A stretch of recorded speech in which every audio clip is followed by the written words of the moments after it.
Bonjour Sedi Kaba. Bonjour, Que vous inspire cette attaque qui s'est déroulée dans le parc de Kouré? c'est un énorme choc et une énorme surprise parce que jusqu'ici, cette zone a été considérée comme une zone sécurisée à la fois par les autorités du Niger, les ressortissants nigériens et même les partenaires du Niger.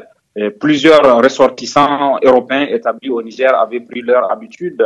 Cela fait une vingtaine d'années que de nombreux visiteurs effectivement se rendent dans ce parc de Kouré. Qu'a-t-il de particulier? Décrivez-nous cet endroit. Vous savez, le Niger est un immense pays sahélien, mais dans la zone de Kouré, il y a une végétation très verdoyante et il y a surtout les dernières girafes à l'état sauvage.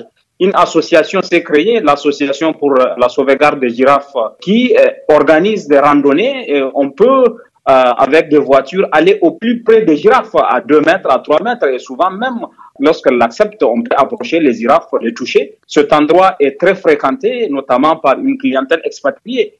Dans le contexte de la pandémie du Covid-19, beaucoup d'expatriés n'ont pas pu organiser des vacances estivales dans leur pays d'origine. Et un endroit comme celui-là est un endroit où ils ont pris l'habitude d'aller se faire plaisir. Et le fait que cette attaque se produise aujourd'hui est un choc pour ceux qui avaient programmé d'y aller et ceux qui ont l'habitude d'y aller.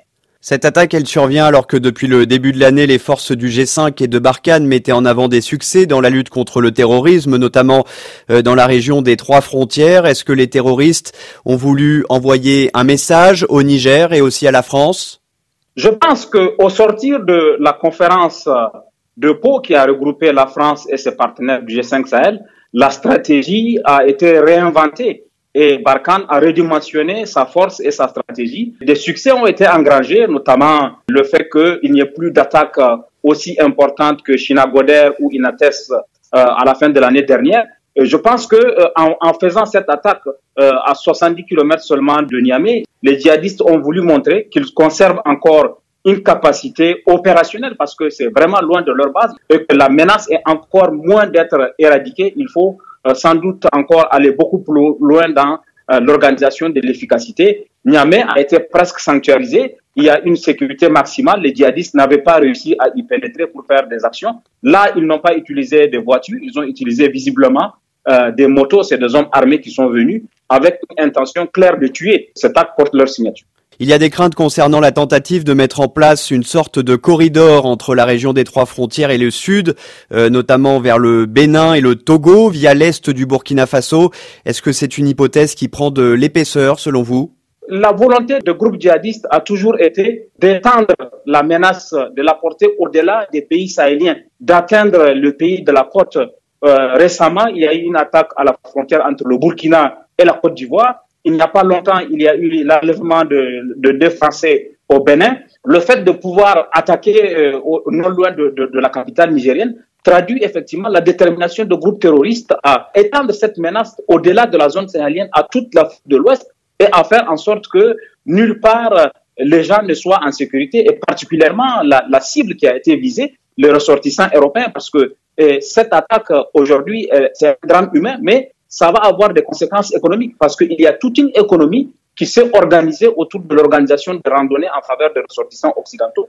Et les groupes djihadistes, en attaquant le développement de cette région, justement, vont continuer à créer un terreau favorable qui va leur permettre de poursuivre leur recrutement et de porter la menace jusqu'à la partie atlantique de l'Afrique de l'Ouest. C'est une menace réelle, à mon avis, et ça participe de l'accréditation de l'existence de cette menace-là. Le président Mahamadou Issoufou, en premier lieu, se félicitait de ses avancées contre l'EIGS, l'État islamique au Grand Sahara, car il était le principal bénéficiaire du redéploiement de Barkhane et des efforts français, après notamment ce mois de décembre 2019, marqué par une attaque particulièrement sanglante contre la garnison militaire d'Inates.